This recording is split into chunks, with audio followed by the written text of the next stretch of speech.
some of those issues later on today.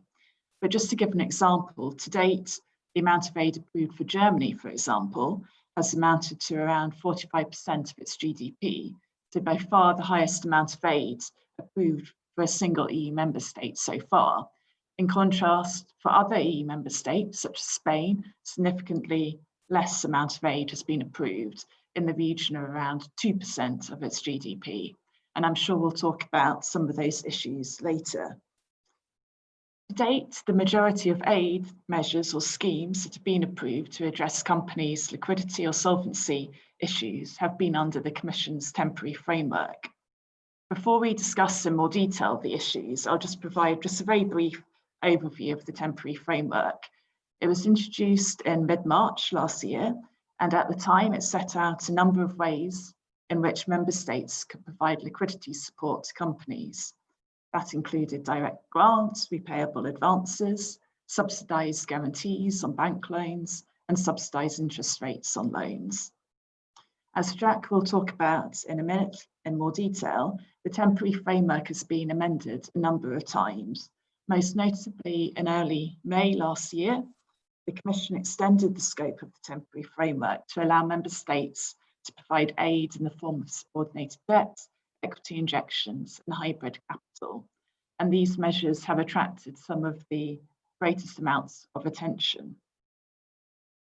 In late October last year, the Commission introduced a further amendment to enable member states to provide aid to contribute towards covering companies' fixed costs that will otherwise not be covered through their revenues in light of the impact of the crisis. And just on Tuesday this week, the Commission announced that they are consulting about extending the temporary framework till the end of this year, and also increasing the amount of aid that's allowed to be given under the temporary framework. Now, the temporary framework really sits alongside other state aid tools that are available to member states. This includes what we refer to as compensation for damages, where aid is allowed to be provided to companies for damages that have been directly caused by the pandemic. And the rationale behind this type of aid is to restore the situation that existed prior to the onset of the pandemic.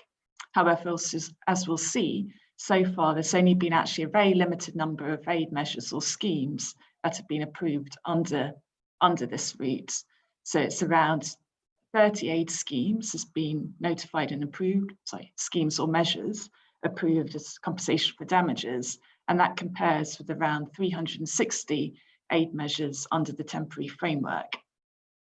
There are, of course, also other aid routes, such as restructuring aid, as well as various no aid routes. As an economist, when looking at sort of the no aid routes, the question that's of sort of interest from my perspective is whether sort of funding is provided on market terms, so in line with what we refer to as the market economy operator principle. So as you see, there are a wide number of tools that are available to member states.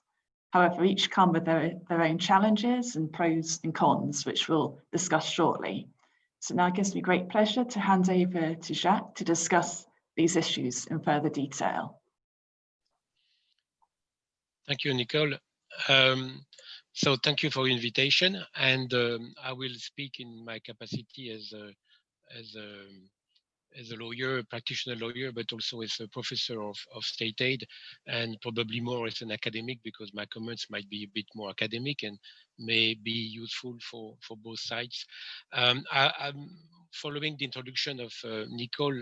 I will not repeat the description of the tools, etc., but just I would like to, as a first comment, mention that there are many tools of no aid measures, the general measures, the support to consumers, etc., which had been used by the member states at large.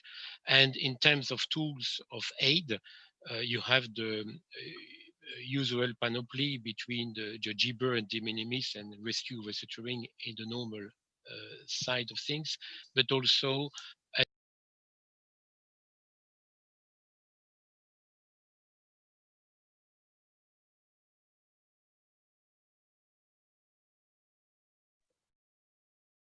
Jacques, somehow I see you on mute all of a sudden. Okay, you're back to life. Yeah, I've seen that it's changed automatically, but okay, you listen to me. So there is this dichotomy between compensation of damages, the 172B, and the 173B, which is the specific type of aid to remedy the disturbance of an economy of a member state, which had been resuscitated during the financial crisis and used at large now. Nicole mentioned the 40 decision and 360 decision on the other side, and still in the temporary framework, the 173C, which is also implemented and interpreted. So my first comment is to say that the temporary framework is in fact soft law. It's an interpretative communication by the Commission, and it's not meant to add new rules to the treaty. That's the Kotnik case. You remember the Kotnik case in the financial crisis in 2016. It's a C52614 confirmed that this communication by analogy binds the Commission, but not the member states. So if a member state has some disagreement on the scope of interpretation by the Commission, they can still risk their views and say, well, I don't agree with you. I see that the treaty is not exactly that, and I will try to convince you otherwise. That's good luck maybe in this situation, but at least legally it's a bit the situation. I wanted to recall that, and maybe Leo can comment on that.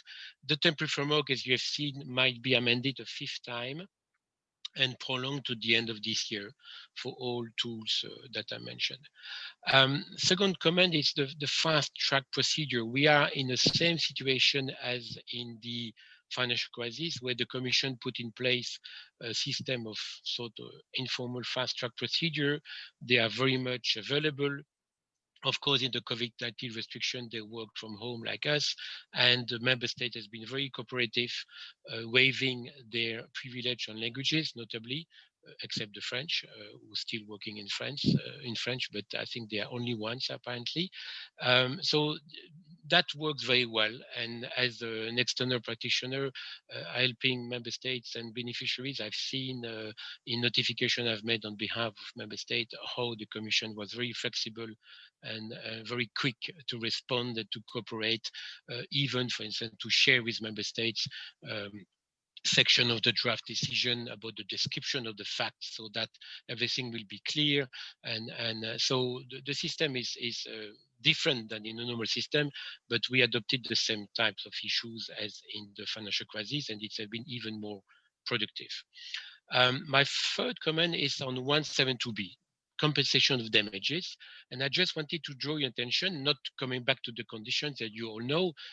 You have to have a damage caused by the occurrence being the COVID-19, and the Commission accepted that COVID-19 is this extraordinary occurrence. So you just quote unquote, have to show a damage, and the amount, which is proven by counterfactual analysis and a lot of documentary evidence. That's something to do in detail, of course. But the most important issue is the causal link, the direct causal link between the damage and the occurrence. And there we have seen an evolution. If you can see in paragraph 15 bis of the fourth amendment of the consolidated temporary framework, you've seen that the Commission evoluted there. And although it compensated, it accepted to compensate damages, approved this decision, approved the member state decision to compensate damages which were caused by not only but indirectly the economic recession before June, October. Now, since October, the Commission really wants to interpret 172B in a very restrictive manner, which it should be because it's an exception indeed. But we can discuss about that because now they say that it should be the damage only directly caused by quarantine measures, precluding the beneficiary from operating its economic activity, which is true, but a bit too restrictive probably to me, because it's difficult to see the difference between quarantine measures specifically administratively made and the fact that there is a recession and less demand, and of course low activity because of COVID-19 only. So there is something to discuss about that. But that's the point of divergence maybe between some member states and the Commission on this causal link, which reduce the ability of the member state to use again the damage tool. On the next point, cumulation, just to draw attention that you can cumulate many of the provisions of the temporary framework each other, except section 3.2.3.3, so the loans and the situation on the liquidity aid. But apart from that, you can cumulate, for instance, a damage, a compensation for damage, a 172B and a 173B, provided that it's not the same eligible cost compensated, but there is accumulation which the member states do not use enough, and that's my point of 172B. The use of 172B has been also 45 decisions, and 16 member states use it, I think, but not a lot of decision, mainly on certain sectors, airlines, airports, events, etc. It's a problem of politics and budget. Indeed, it's a tool which was open, and Margaret Vestager said that it was a tool very appropriate to remedy issues, notably in air transport or elsewhere, but not used easily by the member state because it concerns political choice. It concerns true money to give. Also, the way to compensate can be done through a loan, can be done through guarantee, not only a cash grant, etc. So there I see that the most efficient way to help the COVID-19 recession has not been used to the extent possible by the member state, but it's a problem of budget, certainly. Next point is recapitalization quickly. I would like just to go through some number of paragraphs that you know, but just to draw attention to issues and we can discuss. First, the recapitalization and is a last resort possibility. It's paragraph 54, for instance, which explain that it should not exceed the minimum of the pre-COVID-19 equity. So that means that recapitalization should be used only for undertakings not in difficulty before COVID-19, and it should be a measure only to recover the equity position before COVID-19, but not more, of course, and only to that strict extent.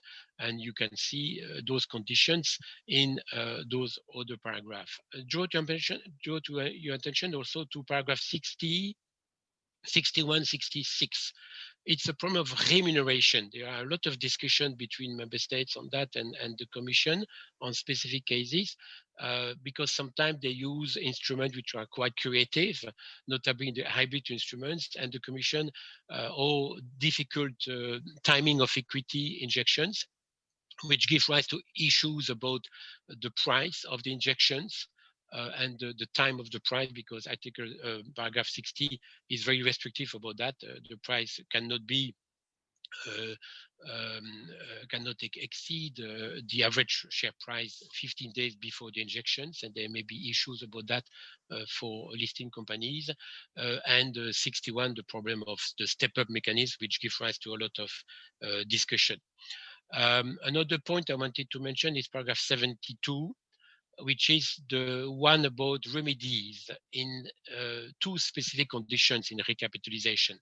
If you have a recapitalization above 250 million, which is very significant, but indeed, when you have companies who have lost billions of equity, it can be easily exceeded.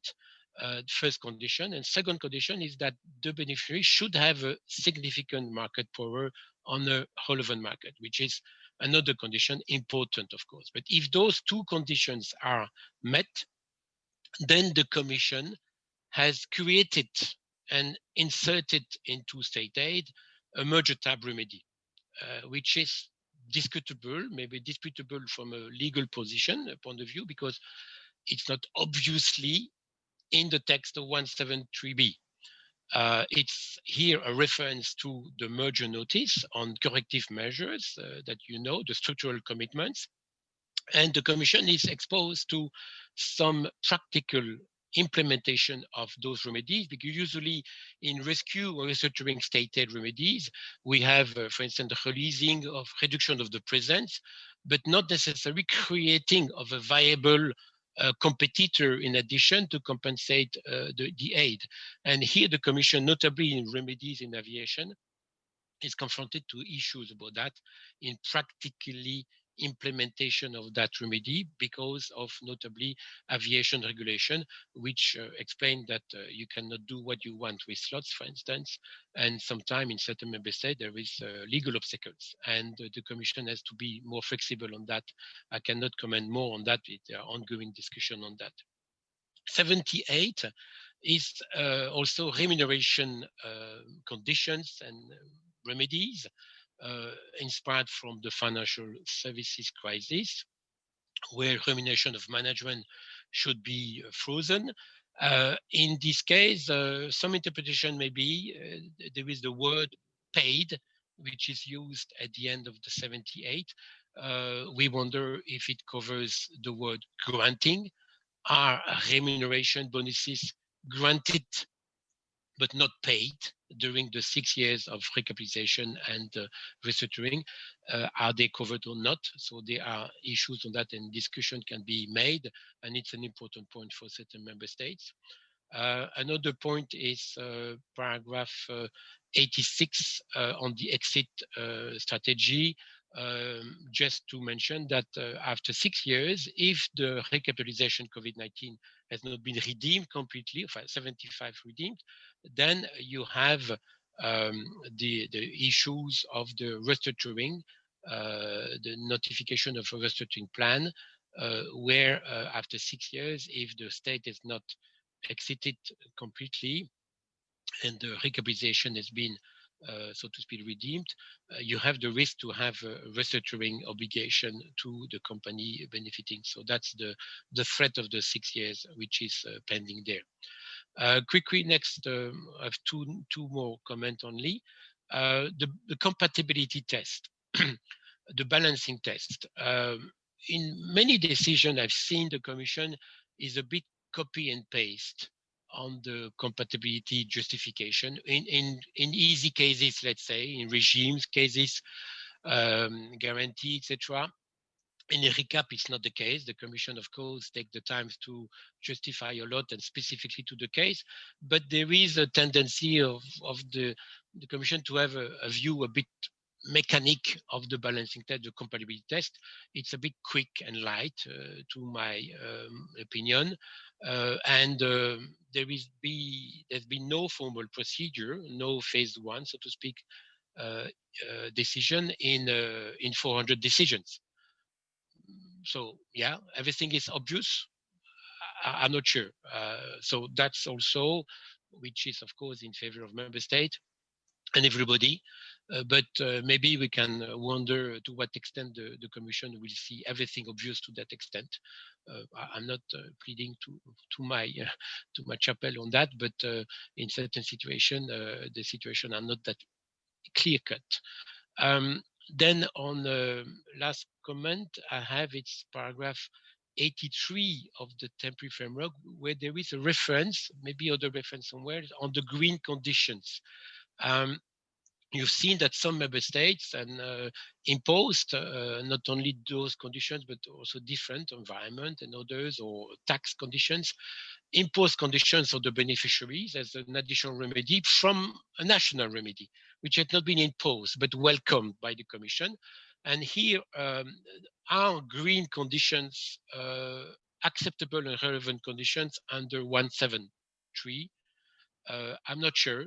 I don't think so. The treaty does not provide for green conditions as a compatibility condition for state aid, but there is a tendency of the Commission to, if they put that in the term framework, to incite member states to do so and to complement in climate 50-50, of course, objectives. And we've seen member states who have put those additional conditions, which are bearing on the beneficiaries, but which could not have been imposed by the Commission to my extent as the state aid conditions. So that's something to discuss a bit. And my last comment is the divergence of budget of member states, of course.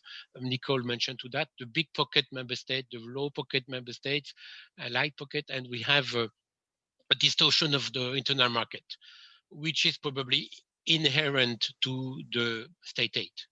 In state aid, some select to do so and so.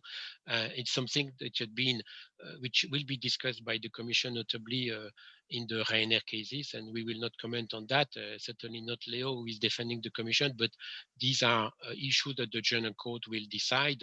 I think that state aid is by definition a sort of discrimination because it's selective, and we can avoid that the state will help some and not the others, and there will be divergence between member states. But it's something that the Commission should bear in mind, because internal market is not helped totally by the fact that certain companies based in Germany may be helped better than in Italy or Greece. Well, I'll stop there. I'm sorry to be a bit long, maybe. Thank you. Perfect. Over to Leo. The voice of the Commission, or his own voice. Thank you very much, Barbara. Thank you, Jacques. Thank you, Nicole. I hope I'm audible.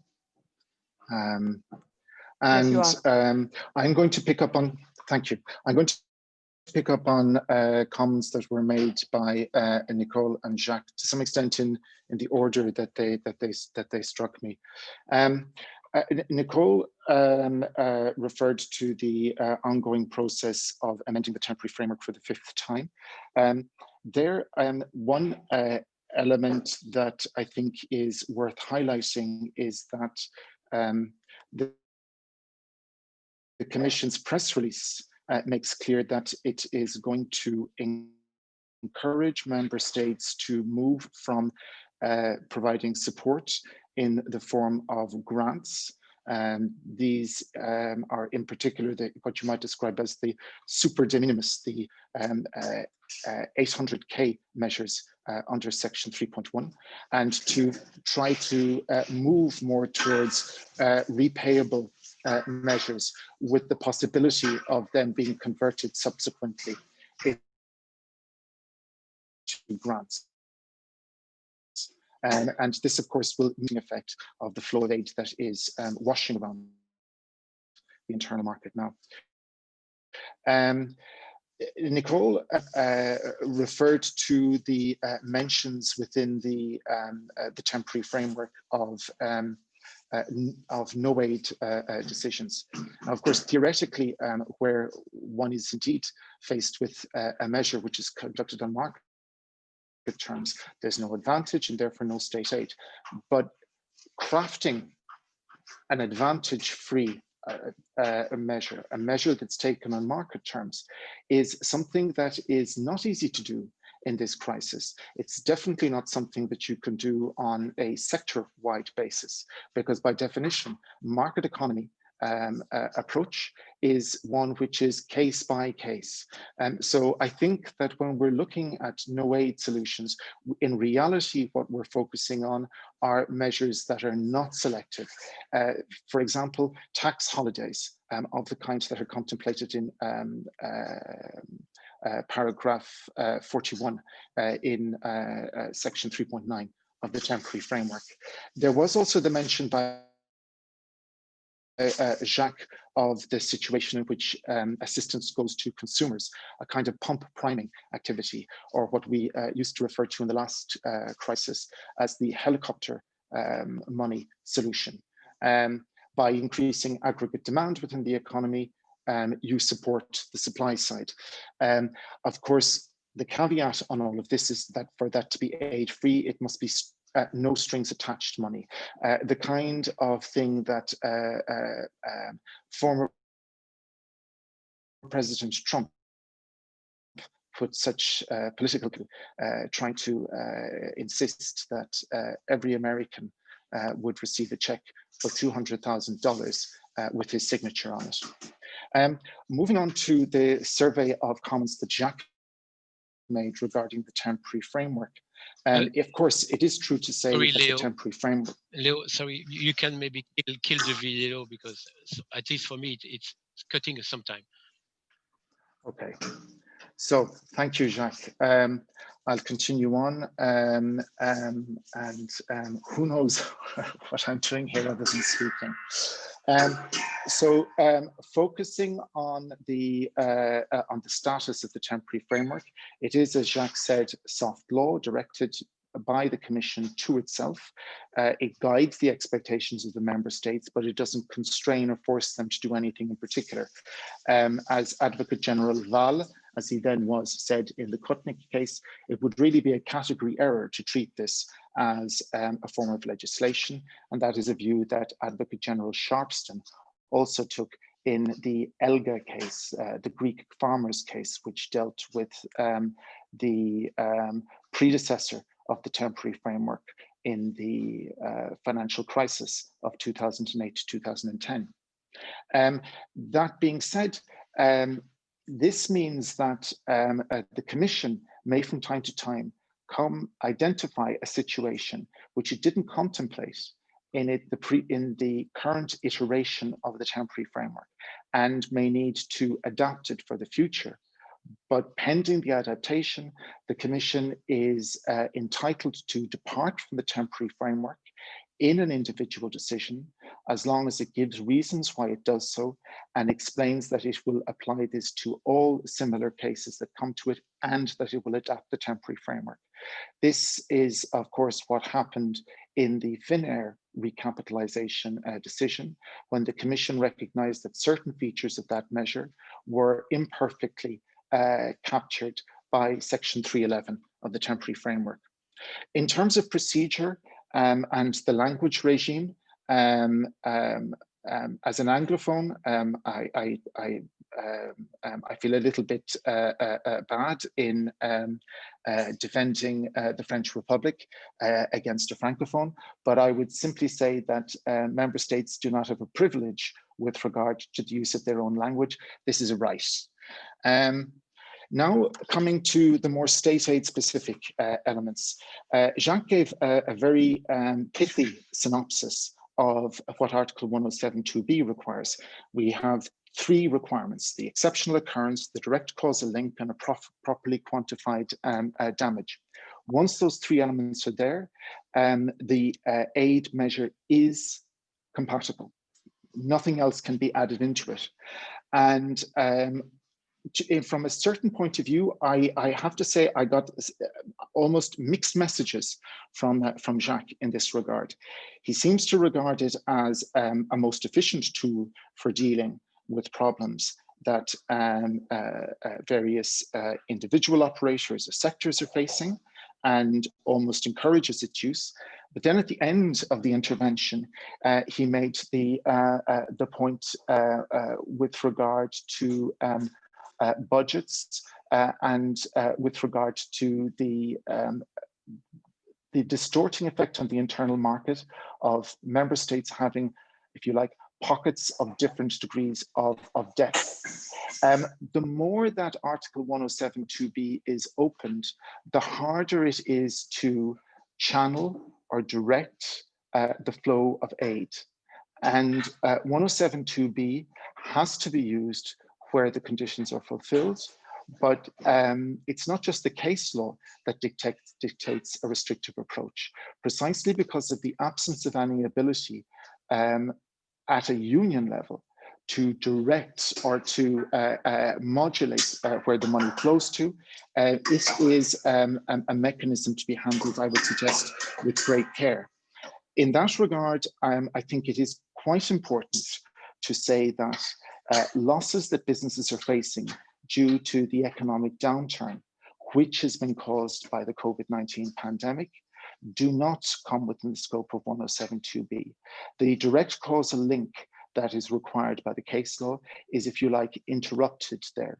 And it's for that reason that the Commission has added in Section 311 to the temporary framework, allowing for 107.3b aid to cover allow for member states to provide assistance in relation to uncovered fixed costs. I would also say that 1072B and 1073B have fundamentally different logics. 1072B is backward looking. It's a compensation mechanism, whereas 1073B looks forward.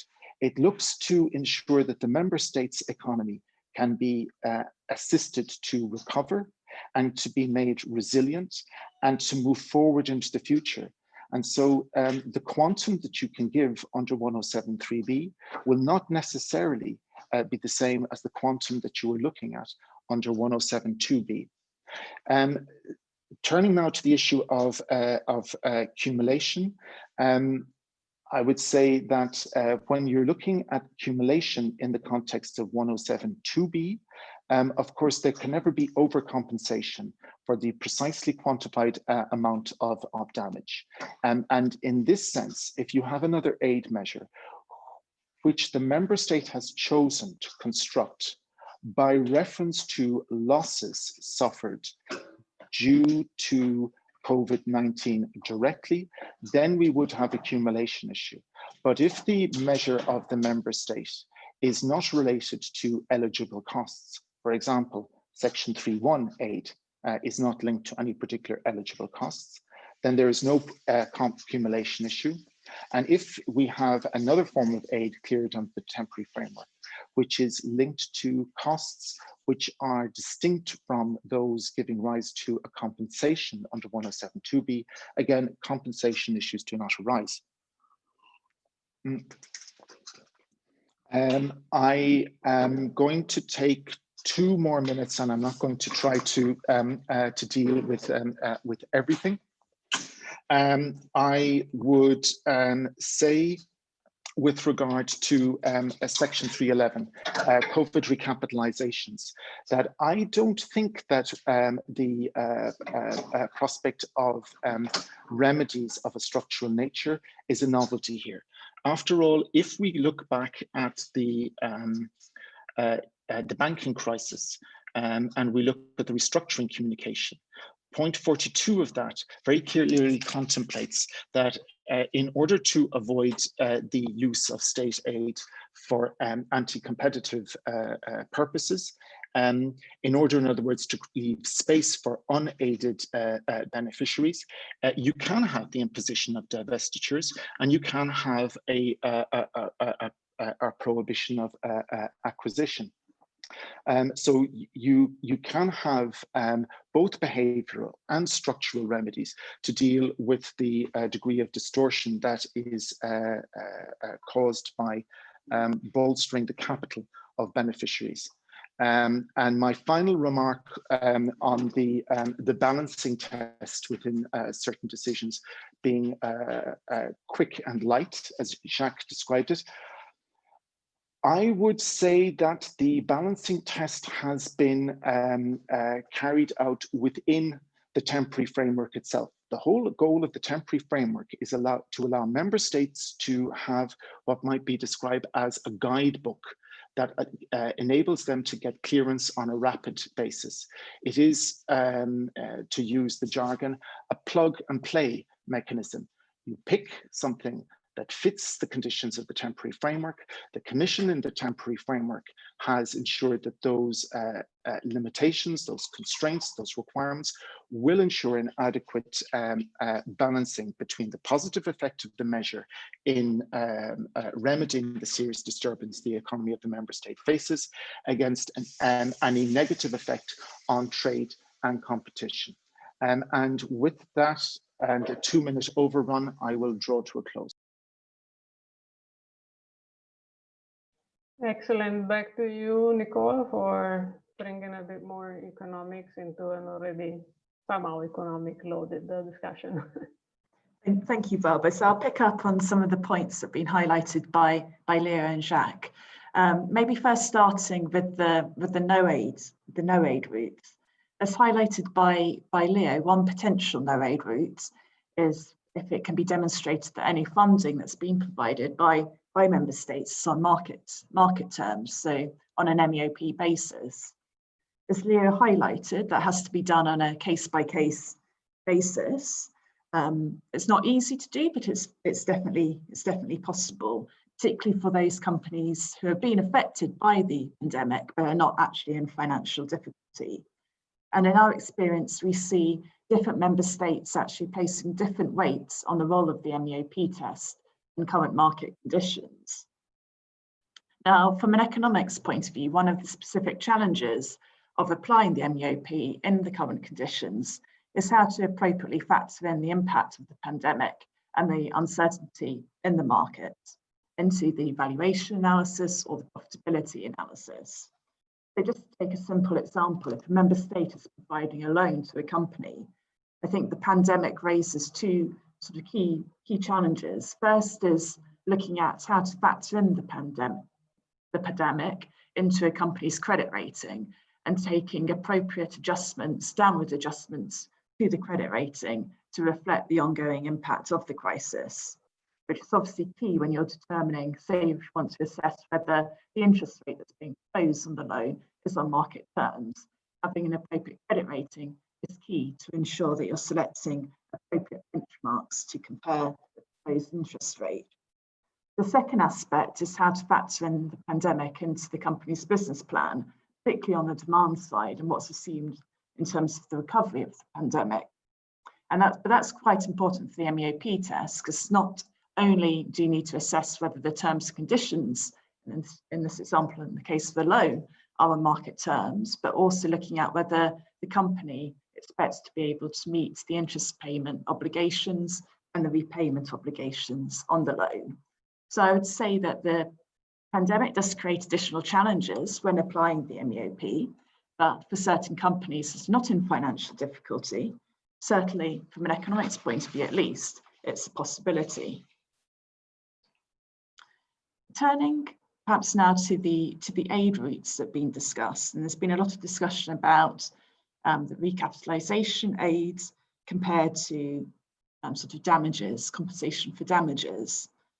Sort of an interesting sort of question to consider is to look at sort of whether there are any differences in those two aid tools in terms of the impacts on competition and the potential for the use of those tools to create competitive distortions. If we start first maybe with recapitalisation aid, now it's been highlighted, companies that were in financial difficulty prior to the onset of the pandemic cannot receive recapitalisation aid under the temporary framework. However, a disadvantage of the current framework is that those companies that are financially less prudent, so for example, those companies that have more debt on their balance sheets, are actually allowed to obtain more aid under the framework than those companies that are more financially prudent. From an economics perspective, that can create what's known as a moral hazard risk and does have the potential to lead to distortions to competition. And actually, when you look at the temporary framework, there's actually quite a limited assessment of the impact of aid on competition, unless, as Jacques highlighted, the aid exceeds 250 million and the beneficiary is found to have significant market power, where certain structural and behavioural remedies are required. However, ensuring sort of the appropriate remedies is far more complex in the current crisis, particularly when dealing with aid cases in the transport sector, where the market equilibrium that might emerge after the end of the pandemic may indeed actually look very different to the market situation prior to the onset of the pandemic. So it does raise a number of questions about actually how to make the compensatory measures as effective as possible.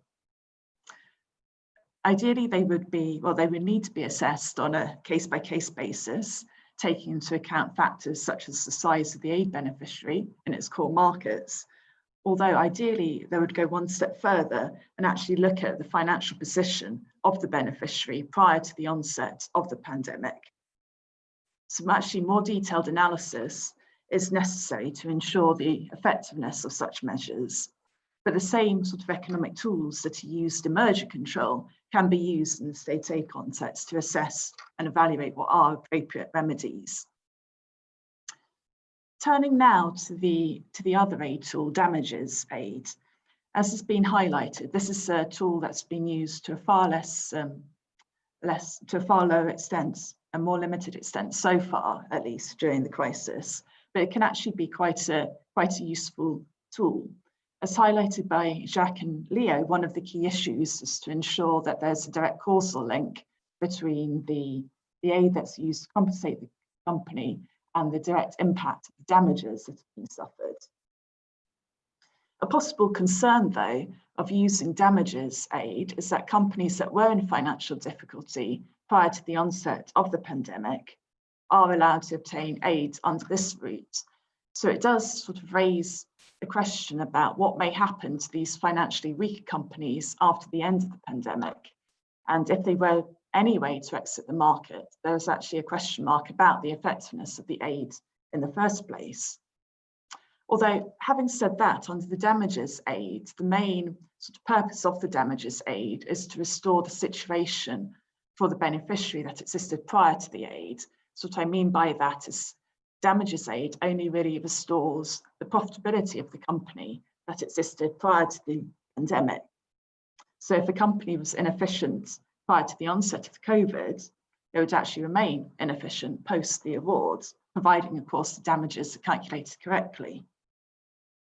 So really, it's only restoring the pre-COVID status quo. From a sort of economics perspective, when looking at damages aid, one of the key issues is how to identify the appropriate counterfactual. So what would have happened in the absence of the aid, in the absence of the pandemic. And that's particularly important for those companies that were in financial difficulty prior to the onset of the pandemic, and making sure that the aid is only compensating the damages caused by the pandemic and not actually remedying the company's financial difficulties it suffered before the onset of the crisis. Now, as has been highlighted, in contrast to recapitalisation aid, there's no sort of formal cut-off date in terms of the period when damages aid is not allowed. From our experience, though, and I think as Jacques alluded to in his comments, we see the Commission applying a much stricter approach in terms of the calculation of the damages for the period of the second lockdown towards the end of last year, compared with the more lenient approach adopted by the Commission for Damages Aid towards the start of the pandemic. So although damages aid has been used relatively infrequently so far, to the extent that it's caused by concerns around the impact on competition, given that the aim of the aid is only to restore the status quo prior to the aid, perhaps there should be less concerns around using this tool.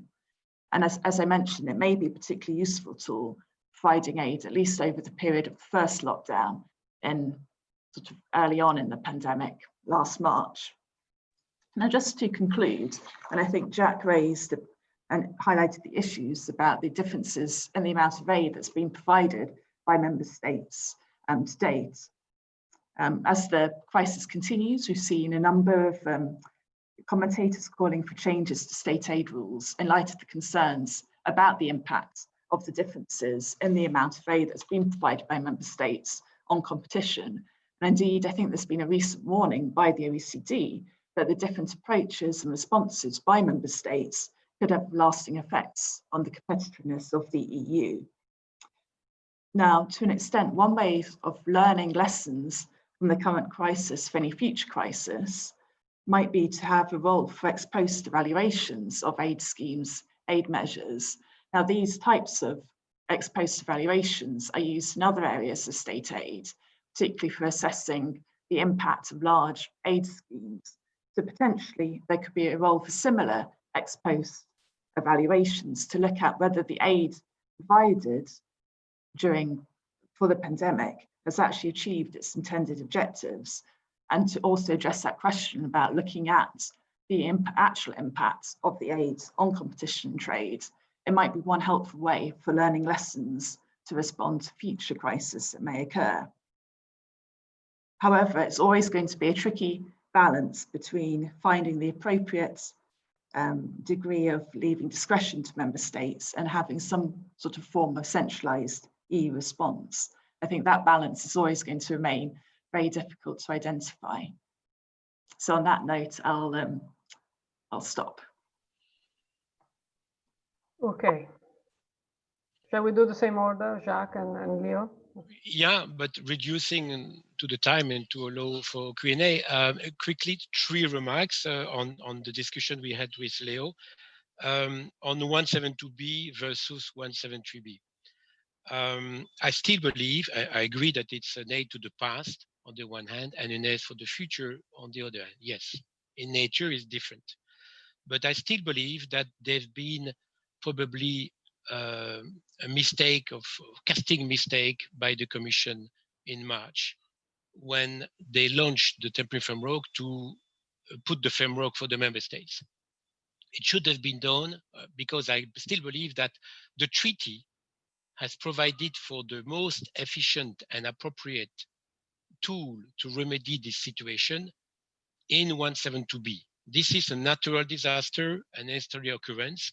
It is not another thing. It's an economic recession from a natural disaster, from an extraordinary occurrence. So it's the first issue provided by the treaty in 172B.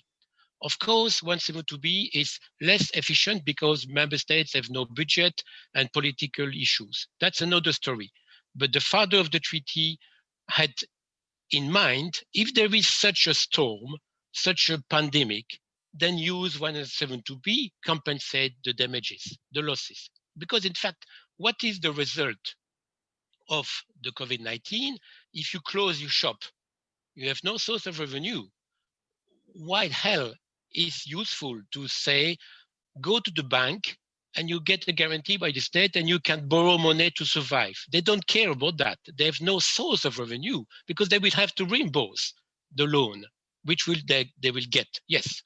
But the only natural proper remedy is to pay them the damage, only the damage caused by, I agree, the strict causal link, which is closing the shop, closing the activity because of the result of COVID-19, which is you cannot work. If you can work with a reduced demand of the, we can discuss, yes, it's maybe not a causal link directly, but still you have half of year 2020, which is a clear damage of losses. And both the member states and the Commission did not play by the rule, because the rule by the treaty was to compensate the damage, full stop. There is obstacle to that. Budget, nobody has the money. Yes, but the Commission should have encouraged and incited the member state to do so, and it had done the contrary. It had said, go to 173B, and 172B was mentioned by the margin. I think it was a mistake politically, but let's stop there. Second point, 72 temporary framework. I still believe that there is an issue of novelty. Restructuring aid does not provide a merger type remedy apart from divestment indeed, but not creating a viable competitors from scratch, which is what the Commission is trying to do, notably in the airline industry. They want to have a transfer of slots, which is regulated by the regulation on slots, 95/93, which does not provide state aid. It provides antitrust and mergers, not state aid. And there is an independency of the coordinator of slots. So there is a lot of technical obstacles for the Commission to impose what it wants to do, i.e. to create an alternative competitive pressure, which is a proper objective in mergers. Not in state aid. In state aid, you have to reduce the presence of the beneficiary and put some limitation, etc., on the distortion of competition. But the release of slots should be appropriate. But it's not enough for the Commission because they want the release of slots will go to the pool. And then, of course, who will get it? And the Commission wants to have, oh, I want to have a new entrance.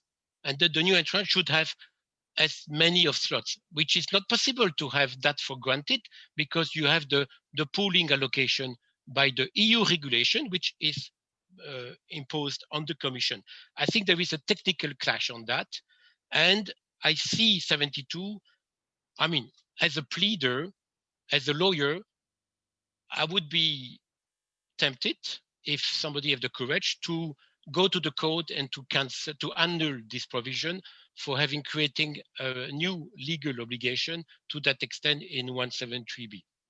But nobody will have that courage. And the last point is the balancing test. I think the balancing test, of course, yes, Leo, everything is in the plug and play in the Turpin framework. It is explained and motivated, but each decision should be motivated in concreto. And in concreto, you should do more than in easy cases, regimes, than copy and paste the same motivation for each cases. I exaggerate a bit, but I think in easy cases, we see the same type of clause de style, and we should go more in the detail of each member state, each situation. But I admit we don't have time. Thank you. Thank you, Jacques. Thank you, Nicole. I'm going to come in and try to stay brief, just marking down my time. I'm going to try to organize around 4 themes. Picking up on something that Nicole said towards the end of her presentation about the OECD commentary regarding the different budgetary resources that are available to the member states. Spot on. But this is why it's really important that we step away from state aid for a moment and we say the big revolution that happened in 2020 was when at the European Council, the heads of state and heads of government agreed with the Commission proposal to take what some commentators describe as the Hamiltonian step of allowing the Union to obtain guarantees from member states, which would allow the Union to borrow in order for spending to occur. With the Next Generation EU, with the Recovery and Resilience Facility, we are in a situation in which I'm not going to use the word mutualization, but I think that there is a concrete expression of solidarity between those member states with more resources and those with less. That this is the big lesson that was learned from the financial crisis of 2008 and 2010, and that there is no question this time round of, for example, seeing a country like Italy being obliged to cut back productive investment over the next 5 years in order to deal with the consequences of the shock, the symmetric shock that has hit the bloc as a whole. Now, I'm aware that there's sensitivity with regard to the intergovernmental mechanism, with regard to the potential of tapping the European Stability Mechanism, and we put that to one side. As somebody speaking in a personal capacity, which I should have outlined at the beginning, but nevertheless who's within the institutions, I of course am much more comfortable with the use of the community method rather than going down the intergovernmental pathway. The second point that I would make picks up on Nicole's remark about market economy operator test.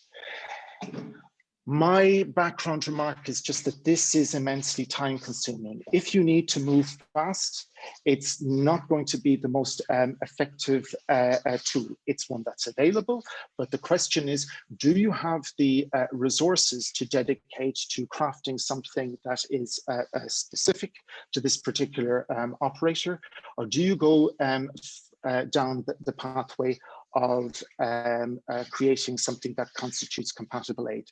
I'll give you a very quick example from that regard. I've mentioned the Finnair recapitalization. Finland didn't put money into Finnair on its own. There was a substantial participation by private investors. So of course, why wouldn't one say that this was in line with the conduct of a market economy? Well, the background was that shortly beforehand, Finland had also granted a guarantee in favor of Finnair. And this meant, under the BP Chemicals doctrine, that it wasn't possible simply to look at the capital injection on a standalone basis. The presence of the guarantee had put Finnair into a situation where it was a more attractive investment target. And even though you had a substantial private participation on the same terms and conditions as the state, the pari passu doctrine would not apply. I'm now going to go on to the comment that Nicole made about there being a limited assessment of the distortion of competition within the temporary framework. I'm probably wouldn't take the same view.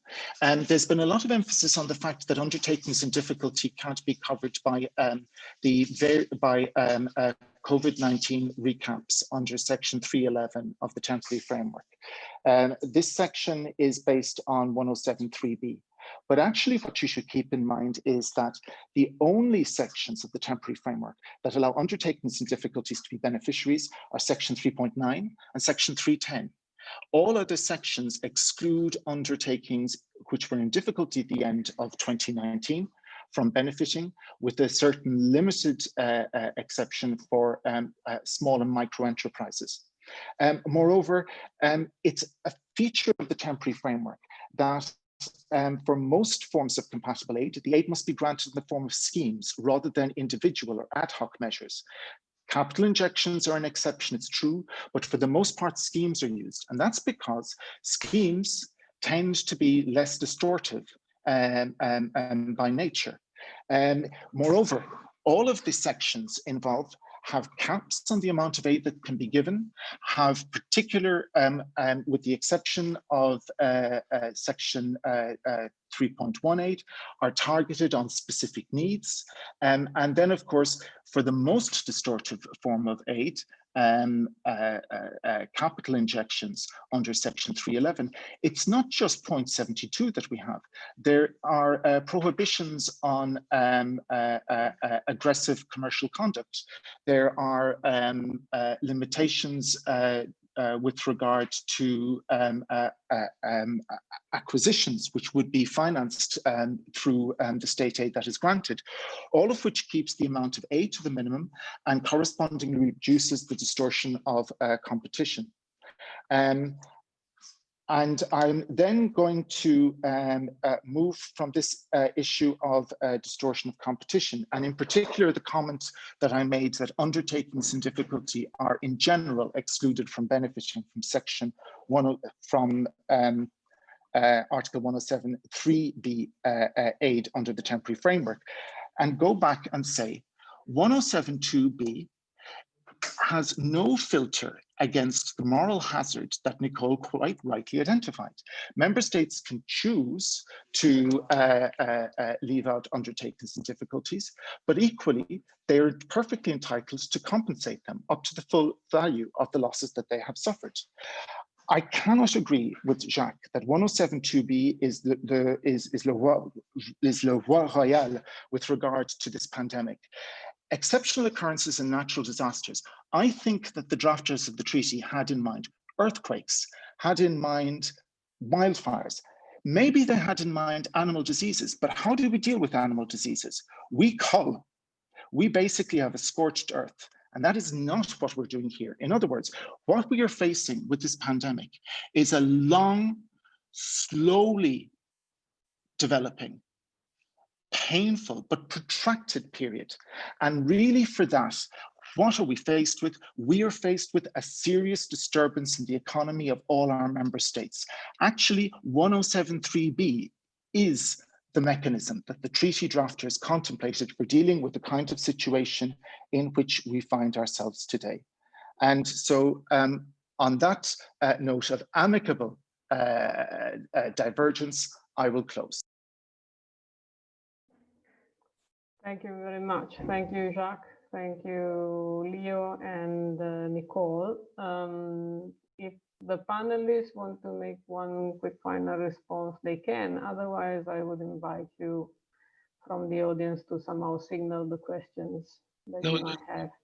Just to say, I agree with Leo that the response to the crisis should have been coming from the EU, not from the member state.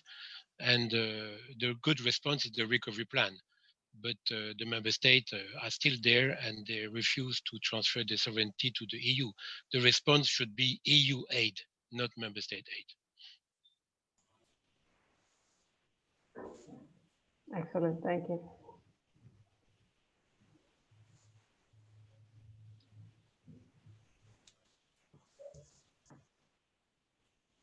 So happy to take questions or comments. Barbara, Right. maybe I would start if there is nobody else. Mr. Cesare. Yeah, okay, for Please. Leo, thank you for your brilliant comments, and of course also thank you to Nicole and Jacques for this very interesting presentations you gave us today. Leo, for you, first, concerning the litigation, the contentious proceedings that have originated from the application of the recovery framework, but in general, temporary framework, sorry, but in general from the application of state aid in this context, do you think there is any particular trend, any novel issues that has arisen that is of particular interest? Of course, I understand you are involved in all of these proceedings, and you know, to the extent that you can comment on a quite high level. And second, you've mentioned, of course, the EU Recovery Fund. Unfortunately, I think the idea was floated back then that the apportioning of the funds to individual countries should also have taken place on a basis of criteria that could have included the amounts of aid that each country had given in the current year, so that you know, this could have at least taken into account in an indirect way the different public spending power of each country. So unfortunately, this has not been the case. You know, again, in your personal capacity, what you think of that possibility, and this has been a lost opportunity. Thank you. Thank you, Cesare. So in terms of the litigation, for people's general background, I mean, it's a matter of public record that Ryanair and that Ryanair has challenged essentially all aid measures to individual airlines that have been published since the outbreak of the COVID-19 pandemic. In terms of the pleas that Ryanair has raised, it has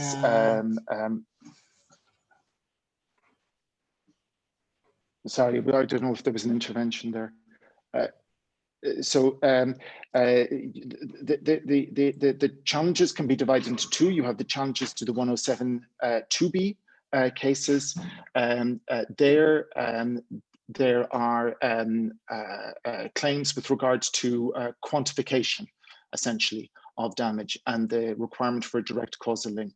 From that point of view, it's fact specific, but I think that we are revisiting the issues that we saw, for example, with Olympic Airways in the post 9/11 environment, and on which the General Court already ruled. In relation to 107 3B cases and aid measures that have been granted under the temporary framework, Ryanair reproaches the Commission for adopting decisions that do not adequately balance the positive effects of the aid against their negative effects on trade and competition in the internal market. And it'll be very interesting to see what the General Court says on that matter. And finally, for all of the cases, whether compensation damage or remediation, remedying the serious disturbance aid, Ryanair argues that the member states are not free to choose individual beneficiaries when there are other operators in the same sector that have also experienced comparable challenges or difficulties. They argue that a principle of non-discrimination and that respect for the internal market freedoms requires the member states to either aid all in the sector who are in a comparable situation, or to aid nobody at all. Here, it's again a matter of public record. If one looks at the reports for the hearings in the cases that have already been heard by the General Court, the Commission's view is that we have old case law going back to the 1970s, Ianelli and Moroni against Vulpi, in which the Court of Justice said that basically state aid distorts state aid discriminates. These are elements that are inherent in the nature of state aid. The mere fact that one beneficiary gets an aid and another doesn't does not in itself give rise to a breach of the internal market freedoms. Now, this is an issue which some people might say was settled 40 years ago. Other people would say it hasn't been re-examined and maybe it's no longer good law. And I think that that will be doctrinally a fascinating part of the rulings to come. Finally, turning to your question with regard to the allocation of national envelopes based on the spending that they've incurred, I can see pros and cons there. The pro is that those member states that have spent, arguably this is a direct reflection of their needs. The con is for those member states that didn't spend in 2020 or spend less than they would otherwise have done, they would arguably be disadvantaged by use of this formula. For member states that said, okay, we're going to intervene as late as possible and as little as possible in the operation of the market, they would basically get lower amounts of money from the fund. So you can see why maybe that might not be the most equitable criterion for allocation of funding. Excellent, thank you very much. There was Cesare Rizza asking the questions in case you don't know him, and Leo has provided an answer. Lorenzo, would you like to say who you are and ask your question? Yes, Barbara Lorenzo Pace. I teach EU law, and I have just 3 quick questions. One to Jacques regarding the issue that you raised regarding the airline slots. Do you feel that there's a direct or indirect will or effect of the Commission to restructuring markets during the pandemic? Then a second quick question to Nicole, the problem of balancing test.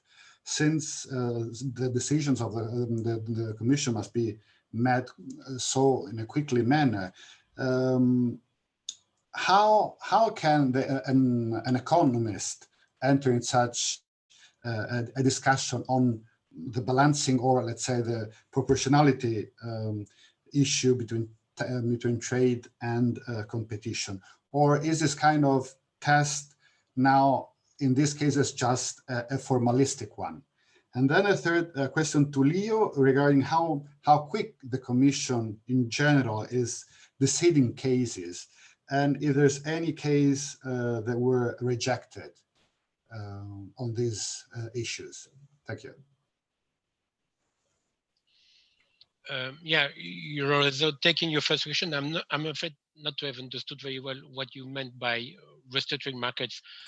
If you mean that, what is the objective of the Commission in this discussion of slot remedies? The objective of the Commission is to go beyond what has been done in the state aid. Jacques, sorry, I just the thing is the problem of industrial policy, of EU industrial policy. No, I think in the case, it's a case-by-case discussion, and the Commission is just trying to remedy the specific issue of each case where they believe that there is a significant market power of the beneficiary and they want to have a remedy. I think there is no behind-the-scene industrial policy issues. It's just a specific technical discussion on each case. No, I don't think that there is anything behind that. Okay.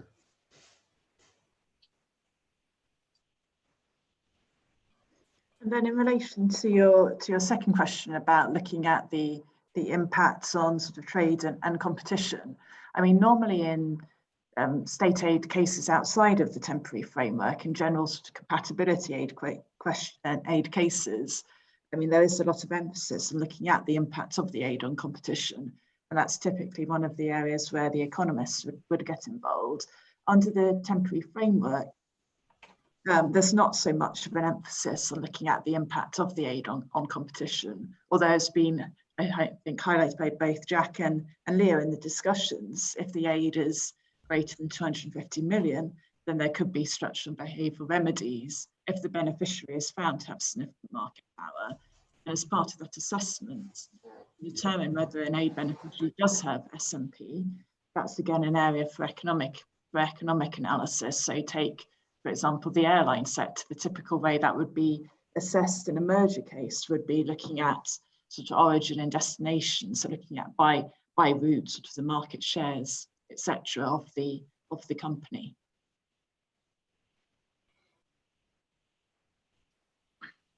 I'll come in, and maybe I might just make a supplementary comment on the question to Nicole.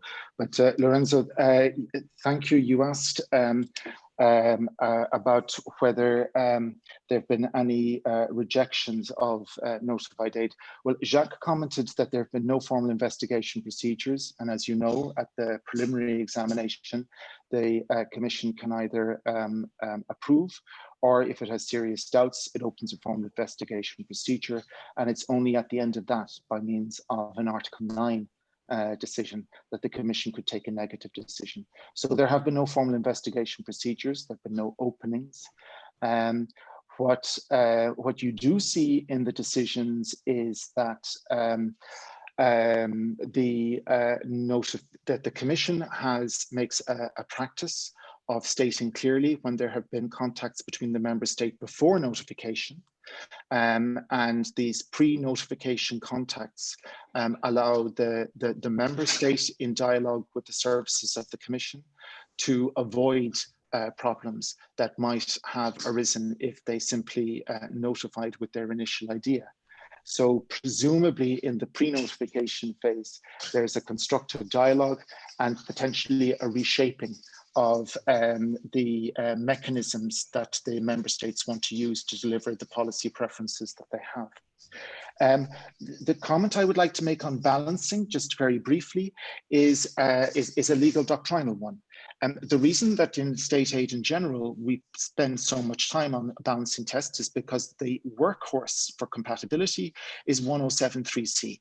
And 107.3c has a positive requirement and it has a negative requirement. The positive requirement, the court reminded us in Hinckley, is that the aid must facilitate the development of an economic activity.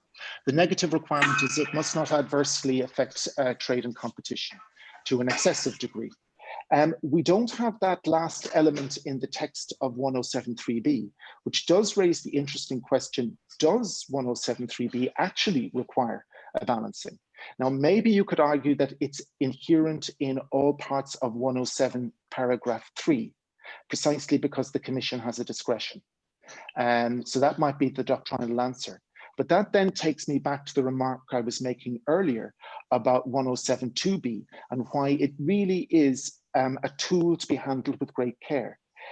Whatever we argue about balancing happening under 107.3b, there is no basis for arguing that negative effects on competition, negative effects on trade in the internal market can be looked at under 107.2b when the three requirements, exceptional occurrence, direct causal link, and no overcompensation are fulfilled. The aid must be approved, even if it is tremendously distorting to competition, even if it is absolutely corrosive to trade in the internal market, because those elements of a balancing test simply do not appear anywhere in Article 107 paragraph 2b or 2c. You can argue it's there in 2a, but it's definitely not there in 2b. And this is another reason why I would say handle 107.2b with care. Leo, just a quick follow-up. Can you, Lorenzo, we are running a little bit over time. I'm stopping you just because I read in the chat another question, which we might use to close if we can take other 2 minutes from our speakers and the audience. It's been asked by Michelangelo of the Italian Competition Authority, but also with a solid track record in state aid. And the question is, we know, or there's the feeling that what happened and the experience gathered in the financial crisis of 12 years ago was the starting point for this work. Where have we made progress of clear improvement of the current temporary framework compared to what was done back then? Thank you. I think that's really an excellent question, because I think that so much of what's been done in this crisis is trying to avoid making the same mistakes as were made a decade ago. And I think that the consensus is that the big mistake which was made was that there was a choke off of investment. And this, of course, is why under the Juncker Commission, there was a real drive to try to get investment levels back up.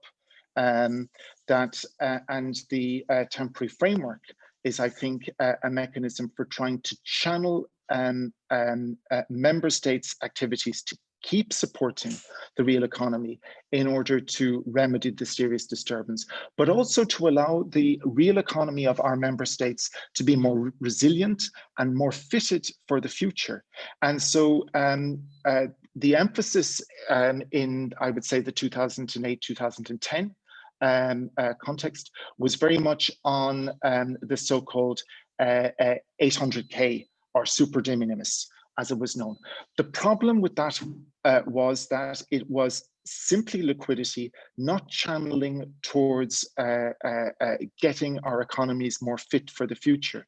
And while I agree with the question mark that Jacques raises as to the extent to which the Commission can force Green Deal and digitization elements into what the member states are doing in terms of aid, it would be a missed opportunity if we didn't collectively try to rise to the challenges, not just of the pandemic, but those that are coming towards us in terms of technological changes, the climate challenge. These are things that have to be faced in any event. And if we're going to be spending public money at the moment, it is better that it is done from a forward-looking perspective, rather than simply trying to take us back to the status quo ante of the 31st December 2019. And on that basis, I reiterate again my very firm view: 107.3b is a good basis for state aid to be granted here. 107.2b, precisely because it lacks strings, it doesn't filter out moral hazard. It is a poorer. It is there. It can be used, but it's a second best. Grazie mille. Grazie, Leo.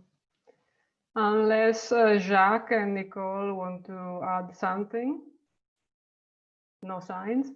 I think I need to invite you to virtually join in the big round of clapping to our speakers and also the audience for this discussion. And thank you so much. We're going to a close. Let's hope things get better during the year. Thank you. Bye-bye, everybody. Thank you. Bye. Thank you very much. Bye. Bye. Bye. Bye.